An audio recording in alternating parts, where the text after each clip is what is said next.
વિશેષ નથી કેવું ગોયલ સાહેબ, પણ જ્યારે ગામડે ગામડે ફરું ને અને લોકો ફૂટ ને હાર પહેરાવે ને ત્યારે એમનું ઋણ મારા ઉપર છે. અને ઋણ એટલે લોકસભા એટલે નાની વસ્તુ નહીં. પેઢીઓ ખસી જાય છે પણ એને ટિકિટ નથી મળતી. અને આ બનાસકાંઠાની પ્રજાના ભરોસે જ્યારે મને ટિકિટ આપી દે ત્યારે હે ભગવાન કૃષ્ણ કનૈયા મારી નાવ તારજે અને મારા બનાસકાંઠાને સુરક્ષિત રાખજે, એની ભાઈચારાની ભાવના રાખજે. આટલું કઈ વિરમું છું. જય હિન્દ, જય ભારત. આ દ્રશ્યો તમે જે જોયા એ છે બનાસની બેન ગેનીબેનના, જે રીતે લોકસભા ચૂંટણીને લઈને પ્રચંડ પ્રચાર કરતા અને ભાજપ પર શબ્દોના બાણ છોડતા ગેનીબેન જોવા મળ્યા છે. અત્યાર સુધી કોઈએ કલ્પના પણ નહીં કરી હોય કે દબંગ નેતાની છાપ ધરાવતા ગેનીબેન સભામાં ઉમટેલી જનમેદનીને જોઈને રડી પડશે. જી હા, લોકસભાની ચૂંટણીને લઈને બનાસકાંઠાથી ઉમેદવારી પત્ર ભરવા માટે પહોંચ્યા હતા અને ગેનીબેન સ્ટેજ પર રડતા જોવા મળ્યા છે. સાથે સુરેન્દ્રનગરના કોંગ્રેસના નેતા ઋત્વિક મકવાણા પણ એમના રોડ શો દરમિયાન રડતા જોવા મળ્યા છે. નમસ્કાર, જમાવટ સાથે હું સેજલ.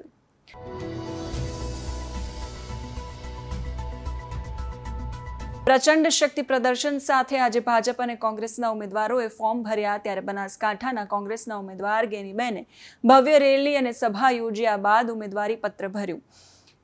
સભામાં ઉમટેલી જનમેદનીને જોઈને ગેનીબેન રડી પડ્યા, તો બીજી તરફ સુરેન્દ્રનગર બેઠક પરથી કોંગ્રેસના ઉમેદવાર ઋત્વિક મકવાણા રડી પડ્યા. ગેનીબેન સ્ટેજ પર જ ગડગડા થઈ ગયા અને એમની આંખમાં આંસુ આવી ગયા. ગેનીબેન સંબોધન કરી રહ્યા હતા અને કહી રહ્યા હતા જનતાને કે મારા 28 વર્ષના રાજકારણમાં તાલુકા પંચાયતના પ્રમુખથી લઈને ધારાસભ્ય સુધી લોકોની સેવા કરી છે. આ જિલ્લાને કોઈ બાનમાં લેવા માંગતા હોય તો અમે નહીં લેવા દઈએ. જેનાથી તમે ડરો છો એના માટે તમારી બેન ગેનીબેન કાફી છે. હું ગરીબ પરિવારમાં જન્મી છું, પણ હું જનતાને ભરોસો આપું છું કે હું ભૂતકાળમાં કોઈ લાલચમાં આવી નથી અને ભવિષ્યમાં પણ આવીશ નહીં. સાથે ગેનીબેન સભાને સંબોધન કરતા એવું પણ કહી રહ્યા છે કે એક બાજુ જનશક્તિ છે તો બીજી બાજુ ધનશક્તિ છે. હું બનાસની બેન છું તો સામે બનાસ બેંક છે. લોકશાહી પૈસાથી ન ખરીદાય એ 2017ની મારી વાવની ચૂંટણીમાં લોકોએ બતાવ્યું છે.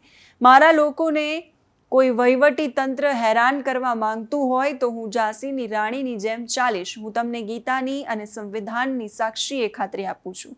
હજુ 7 તારીખ સુધી ઘણા બધા રંગો આવવાના છે. હજુ એવો રેલમછેલ કરશે, પણ મારા બનાસકાંઠાના લોકોને આંચ નહીં આવવા દે મને. આ ચૂંટણી મારે બનાસકાંઠાની આઝાદી માટે લડવાની છે. મને જિલ્લો ઝાંસીની રાણી તરીકે સરખાવતો હોય તો મારે પોલીસ પ્રોટેક્શન લેવું ન પડે. મારે એક દીકરો છે, એના લગ્ન થઈ ગયા છે. હવે મારે પરિવારમાં કોઈ ચિંતા નથી, એટલે હું મારું જીવન બનાસકાંઠાની જનતા માટે જીવવા માંગુ છું. રોજના 50,000 લાખ આવે છે, હું એ મારી સાથેના લોકોને આપું ત્યારે મને રાત્રે વિચાર આવે અને એમ થાય કે આ જનતાએ તારા ઉપર ભરોસો મૂક્યો એ તોડતી નહીં. અને આટલી વાત કરતા કરતા પ્રચંડ પ્રહાર કરતા જ ગેનીબેન લાગણીશીલ થયા. સભામાં ઉમટેલી જનમેદનીને જોઈને રડતા રડતા એવું કહ્યું કે મને ગામડે ગામડે લોકો પૈસા આપે છે, લોકોની જિંદગી વીતી જાય છે તો એ ટિકિટ નથી મળતી. મને ભગવાને આપ્યું છે તો મારી લાજ રાખજો. સાંભળો ગેનીબેનને. બહુ ટાઈમ થઈ ગયો છે એટલે વિશેષ ટાઈમ નહીં લઉં, પણ બધાને મારી બે હાથ જોડીને વિનંતી કે તમારી બેન દીકરીનું મામેરું ભરવા આવ્યા છો એટલે એક દિવસ મારા માટે તકલીફ લેજો. હજુ આપણે અહીંથી રેલી રૂપે કલેક્ટર ઓફિસ સુધી રેલી કાઢીને ઉમેદવારી ફોર્મ ભરવા જવાનું છે. કેટલા બધા મારી હાથે આવશે? ઊંચો હાથ કરજો. બાપુ લડી લેવાની તૈયારીમાં છે. ગુજરાત પ્રદેશ કોંગ્રેસ સમિતિના અધ્યક્ષ આદરણીય શક્તિસિંહજી ગોયલ સાહેબ, પ્રદેશ કોંગ્રેસ સમિતિના માજી અધ્યક્ષ આદરણીય જગદીશભાઈ ઠાકોર સાહેબ, સ્ટેજ ઉપર બિરાજમાન આપણા વક્તાઓએ નામ લીધા એવા માજી ધારાસભ્ય, અમારા સાથી ધારાસભ્ય, આમ આદમી પાર્ટીના સૌ આગેવાનો, સ્ટેજ ઉપર બિરાજમાન કોંગ્રેસ પાર્ટીના આડીખમ યોદ્ધાઓ, આપ સમગ્ર જિલ્લામાંથી એક ગરીબ દીકરીનું મામેરું ભરવા માટે પધારેલા છો એવા મારા સૌ વડીલો, યુવાન ભાઈઓ અને બહેનો, બધા વક્તાઓએ વાત કરી છે. સમગ્ર જિલ્લામાં છેલ્લા 1.5 મહિનાથી દરેક તાલુકાનો પ્રવાસ કર્યો છે. આમ તો મારા પોતાને ચૂંટણી લડવા માટેનો બહુ વિચાર નહોતો, પણ જ્યારે સમગ્ર જિલ્લા અમારું કોંગ્રેસનું મોવડી મંડળ અને જિલ્લાના આગેવાનોએ જેણે પણ ટિકિટ માગી હતી એમને બધાએ સાથે મળીને સિંગલ નામ કર્યું કે બેન, હવે અમે પોતે ટિકિટ માગતા નથી, પણ સમયને સંજોગે તમારે ચૂંટણી લડવાની છે. ત્યારે મારા ભાઈ દિનેશભાઈ ગઢવી હોય, ભરતસિંહ વાઘેલા હોય, કાંતિભાઈ ખરાડી હોય, રાજુભાઈ જોશી હોય, તમામનો પણ હું હૃદયપૂર્વક ખૂબ ખૂબ આભાર વ્યક્ત કરું છું કે જેણે આજે મારું સિંગલ નામ મૂકી અને બનાસકાંઠાના લોકસભાના ઉમેદવાર તરીકે સમર્થન આપ્યું. આજે સમગ્ર જિલ્લામાં વિવિધ પ્રશ્નો સાથે જ્યારે આપણે ચૂંટણી લડી રહ્યા છીએ ત્યારે કોંગ્રેસ પાર્ટીનો જે ચૂંટણી ઢંઢેરો હોય, જનસંખ્યા જે SC ST OBC વસ્તી ગણતરીની વાત હોય, જૂની પેન્શન યોજના હોય, વૃદ્ધો માટેની પેન્શન યોજના હોય, મારા પ્લસના કંપનીમાં જેણે રોકાણ કર્યું હતું અને 2014થી જ્યારથી આ સરકાર આવી ત્યારે પ્લસના કસ્ટમરને પાછા નાણાં નથી મળતા એની વાત કરવાની હોય. આમ તો સનાતન ધર્મ અને શંકરાચાર્યએ કહ્યું કે ગૌ વંશ ને ગૌ હત્યા ઉપર પ્રતિબંધ આવે એના માટે સૌથી પહેલાં બનાસકાંઠાના કોંગ્રેસના ઉમેદવાર તરીકે જાહેરાત કરી હોય ત્યારે આપને અહીંથી કહેવા માગું છું કે કેન્દ્રમાં કોંગ્રેસની સરકાર આવે તો આપના વતી ગૌ વંશ અને ગૌ હત્યા ઉપર પ્રતિબંધ મુકાય એની વાત પણ આજે આવનાર સમયની અંદર કરવાની. વડીલો, ઘણા બધા મુદ્દાઓ છે ત્યારે આશા વર્કર હોય, તેડાગર હોય, ભૂતકાળમાં જે જમીન માપણી ખોટી થઈ છે આની ખોટી માપણી પાછી રેગ્યુલર થાય એના માટેની વાત હોય, ખેડૂતોને પોષણ ભાવો મળે એના માટેની વાત હોય, નોકરિયાત માટે જૂની પેન્શન વીમા યોજના હોય, આદિવાસીઓને પોતાના અધિકારો આપવા માટેની વાત હોય. ત્યારે આવા મુદ્દાઓ સાથે આપણે ચૂંટણી ઢંઢેરો લઈને લોકો વચ્ચે જવાનું છે. આમ તો ભાઈ ગુલાબભાઈ અને ગોહિલ સાહેબે હમણાં આપણા અધ્યક્ષે વાત કરી. ગોહિલ સાહેબ, આપના અધ્યક્ષસ્થાને ચૂંટણી યોજાતી હોય ત્યારે કોઈ પણ મતદાર એ 3 બાબત ધ્યાનમાં રાખીને મતદાન કરતો હોય છે. હું બનાસકાંઠાની જનતાને કહેવા માંગુ છું કે મારા 28 વર્ષના રાજકારણમાં તાલુકા પંચાયતના પ્રમુખથી કરીને ધારાસભ્ય સુધી મેં 28 વર્ષ આ જિલ્લાની સેવા કરી છે. મારા નેતાઓ આજે ભલે આ દુનિયાની અંદર ના હોય કે જેણે મને માથા માથે હાથ મૂકીને પાપા પગલી કરાવી હોય, મારા BK ગઢવી સાહેબ હોય, મારા હરીસિંહ ચાવડા હોય, મુકેશભાઈ ગઢવી હોય, અમારા અનેક નેતાઓએ આ જિલ્લાની સેવા કરીને આ જિલ્લાને નેતૃત્વ પૂરું પાડ્યું છે. અને એ વિરાસતને જ્યારે આગળ વધારતા આપ સૌને ખાતરી આપું છું કે આ બનાસકાંઠા જિલ્લો ના ધણિયાતો જિલ્લો નથી. આ જિલ્લાને કોઈ બાંધમાં લેવા માંગતા હોય ને તો અમે આ જિલ્લાને બાંધમાં લેવા નહીં દઈએ. હું આપ સૌને ખાતરી આપું છું કે જેનાથી તમે બીઓ છો ને એના માટે તો તમારા બધાની તાકાતથી તમારી બેન દીકરી પણ કાપી છે. જ્યારે તમારી બધાની આટલી ઉર્જા અને શક્તિ મળતી હોય ત્યારે મારે વિશેષ નથી કહેવું, પણ એટલું ચોક્કસ કહીશ કે બનાસની બેન ગેની બેન શા માટે? બનાસની બેન ગેની બેન એટલા માટે કે કદાચ હું ગરીબ પરિવારમાં જન્મી છું, પણ એટલો હું બનાસકાંઠાની જનતાને નેતૃત્વને ભરોસો આપું છું કે સામ દામ દંડ ભેદની રાજનીતિમાં ઘણાએ જ્યારે આવા સમયે કોંગ્રેસ પાર્ટીને છોડી હોય પોતાના વ્યક્તિગત સ્વાર્થ માટે, ત્યારે બનાસકાંઠાની જનતાને અને મારા નેતૃત્વને એટલો ભરોસો આપું છું કે તમારી બેન દીકરી કોઈ પણ સંજોગોમાં ભૂતકાળની અંદર કોઈ પણ લાલચમાં આવી નથી અને ભવિષ્યમાં આવશે પણ નહીં એની પણ ખાતરી આપું છું. જગદીશભાઈ બળદેવજી ગોહિલ સાહેબ ગરીબ પરિવારમાં જન્મી છું, પણ મારા મતદારો હોય, મારું મોવડી મંડળ હોય, મારી જિલ્લાની જનતા હોય અને જેણે મારા ઉપર ભરોસો મૂક્યો હોય ને, આજ ગામડે ગામડે જાહેર સભાઓમાં વડીલો મને ફેટો બતાવે અને ભાગડીની લાજ શું છે, મર્યાદા શું છે, એ ભાગડીને ક્યાંય આંચ નહીં આવવા દઉં એની પણ આપ સૌને હું ખાતરી આપું છું. વડીલો એક બાજુ જનશક્તિ અને એક બાજુ ધનશક્તિ. હું બનાસની બેન છું, સામે બનાસ બેંક છે. હું બનાસની બેન છું, સામે બનાસ ડેરી છે. ચાહે પોલીસ હોય, પ્રશાસન હોય, વહીવટી તંત્ર હોય, એમને આપણા માધ્યમથી કહેવા માંગુ છું કે જો લોકશાહી પૈસાથી ખરીદાતી હોય તો 542 સંસદ સભ્યો ગૌતમ અદાણી કે મુકેશ અંબાણી ખરીદી શકે એમ છે, પણ લોકશાહી એ પૈસાથી ન ખરીદાય. એનો જીવતો ને જાગતો ઉદાહરણ એ 2017માં મારી વાવ વિધાનસભાના 18 આલમે કરી બતાવ્યું. એ આપણી સૌની નજરની સામે છે. ત્યારે મારે વિશેષ નથી કહેવું, પણ હું એટલું ચોક્કસ કહીશ કે આ વિજય એ મારો પોતાનો નહીં, એ આ 18 આલમનો છે. આપ સૌને હું જાહેરમાં ખાતરી આપું છું કે તમારી બેન દીકરી એક એવી બેન દીકરી છે કે ક્યારેય પણ ગમે એટલા લોભ આપશે, લાલચ આપશે, પણ ક્યારેય કોઈની સામે કે કોઈના વતી કદાચ મારે હું ગરીબો માટે લડીશ. હું ગરીબોની સેવક છું.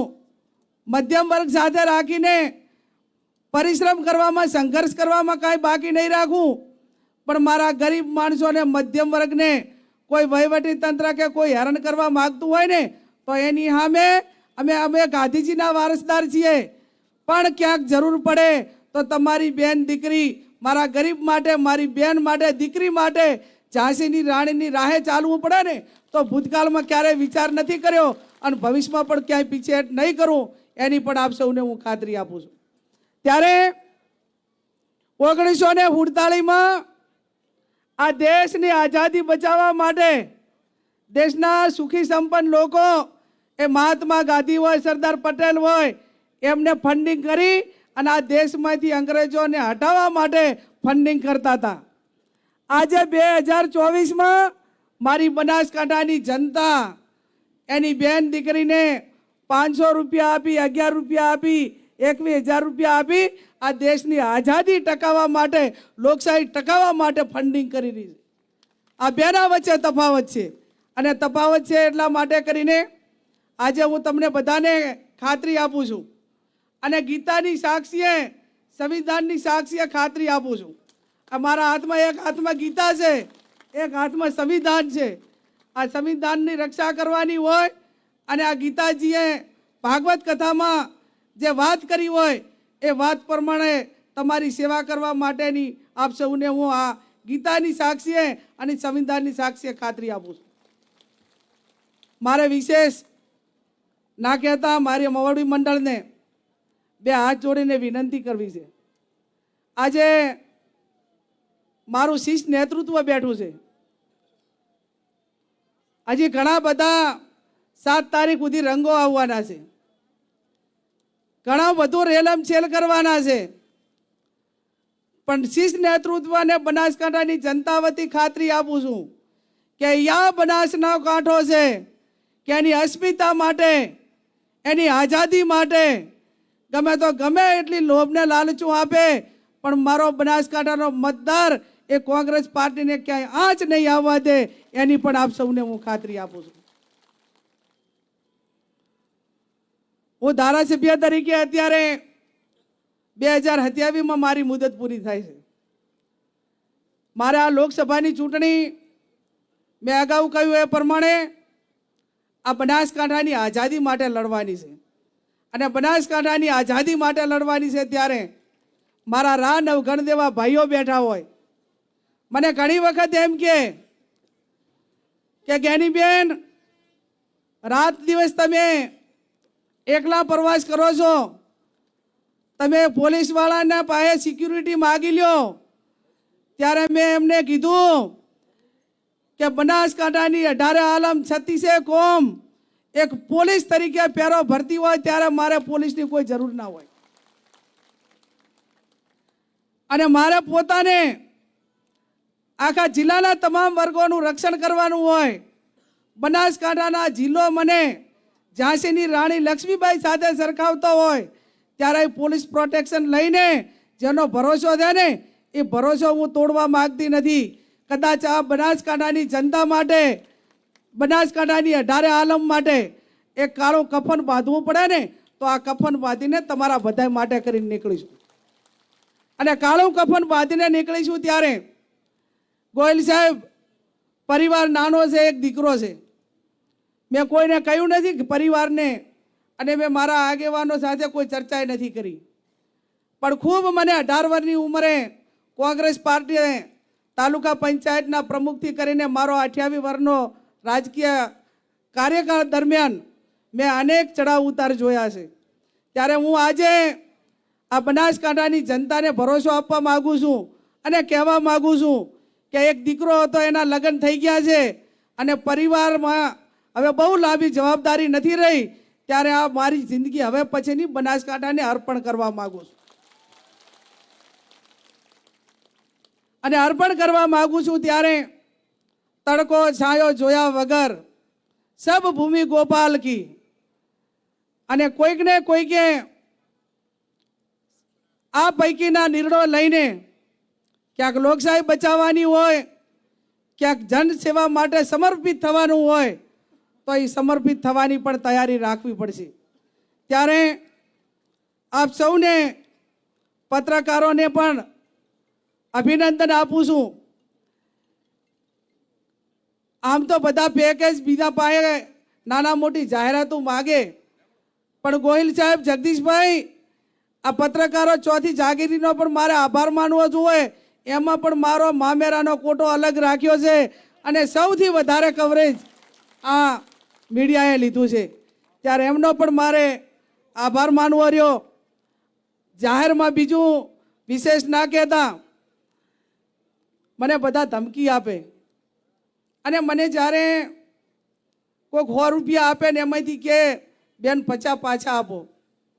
જ્યારે રોજના 50,000 આવે, લાખ રૂપિયા આવે, ત્યારે હું પૈસાને મારી હાથે હોય એને આપું અને છાતીમાંથી હાથ મૂકીને રાતે વિચાર કરું, હે જ્ઞાની, તો એક ગરીબ ઘરની ઝોપડામાંથી આવતી દીકરી, આ આખો જિલ્લો તારા ઉપર ભરોસો રાખીને બેઠો અને તને જ્યારે નેતા બનાવે છે ને તારી ખાનદાનીમાં કાંઈ વોટ ના આવે ને એવી મા જગદંબા, હે ધરણીધર, હે નડેશ્વરી માતા, હે અંબાજી, ક્યાંક મારા જિલ્લાએ, મારા નેતૃત્વએ મારા ઉપર ભરોસો મૂક્યો ને એ ભરોસાને ડગવા ના દેજે.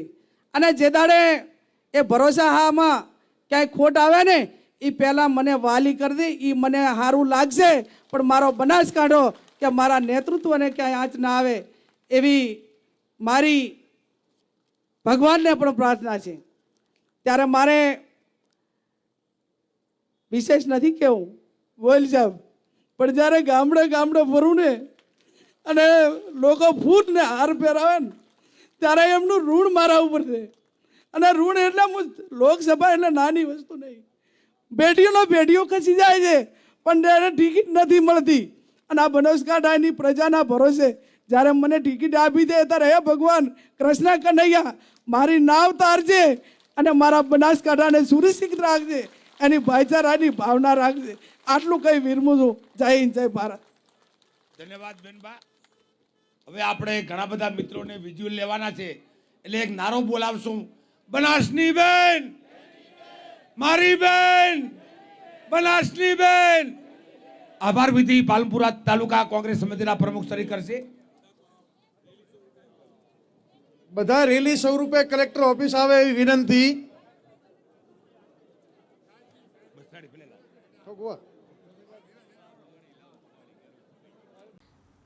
તો બનાસકાંઠાના કોંગ્રેસના ઉમેદવાર ગેનીબેન ઠાકોર દેશી અંદાજમાં ટ્રેક્ટરમાં સવારી કરીને ફોર્મ ભરવા માટે રવાના થયા હતા. એમની સાથે ટ્રેક્ટર અને અન્ય વાહનોમાં મોટી સંખ્યામાં કોંગ્રેસના કાર્યકર્તાઓ જોવા મળ્યા હતા. ઉમેદવારી નોંધાવતા પહેલા ભવ્ય રેલી એમને કાઢી અને પછી સભાને સંબોધન કર્યું. ભાભરની આનંદધામ ગૌશાળા નજીક આનંદ પ્રકાશ બાપજી અને 12 જ્યોતિર્લિંગના દર્શન કરી ગેનીબેન ઠાકોર સભામાં રવાના થયા. ત્યારે બનાસકાંઠામાં ગેનીબેનનું શક્તિ પ્રદર્શન અને રેલી ભાજપને 100% રેલો લાવશે એવું અત્યારે કોંગ્રેસના તમામ નેતાઓ અને કાર્યકર્તાઓનું માનવું છે.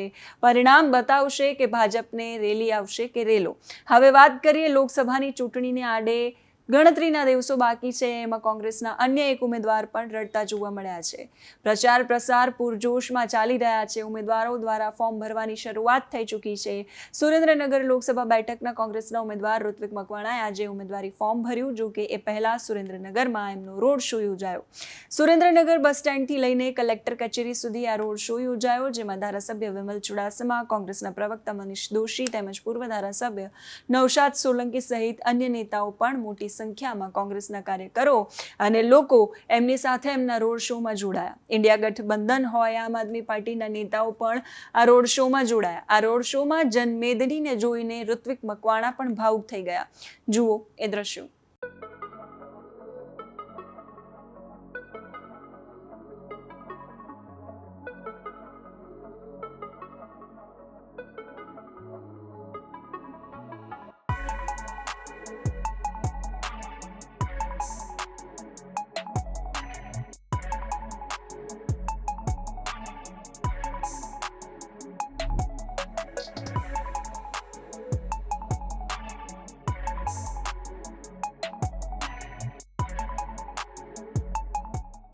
તો કોંગ્રેસના ઉમેદવારો અત્યારે દમખમથી જોરશોરથી પ્રચાર પ્રસાર કરી રહ્યા છે. આટલી જનમેદનીને ઉમટેલી જોઈને ભાવુક થતા પણ દેખાઈ રહ્યા છે. આ બધાની વચ્ચે કોંગ્રેસ એવું પણ કહી રહી છે કે આ વખતે ભારતીય જનતા પાર્ટીને રેલો આવશે. ઘણી બધી સીટ એવી છે કે જેમાં કોંગ્રેસના નેતાઓ જે છે એ અત્યાર પૂરતા પ્રચાર કરી રહ્યા છે, પૂરતા હાવી દેખાઈ રહ્યા છે. પણ જ્યારે પરિણામ આવશે ત્યારે ખબર પડશે કે કોંગ્રેસના નેતાઓની આક્રમકતા છે એ મતદાનમાં પરિણમે છે કે કેમ. અત્યારે આ વિડીયોમાં બસ આટલું જ. નમસ્કાર.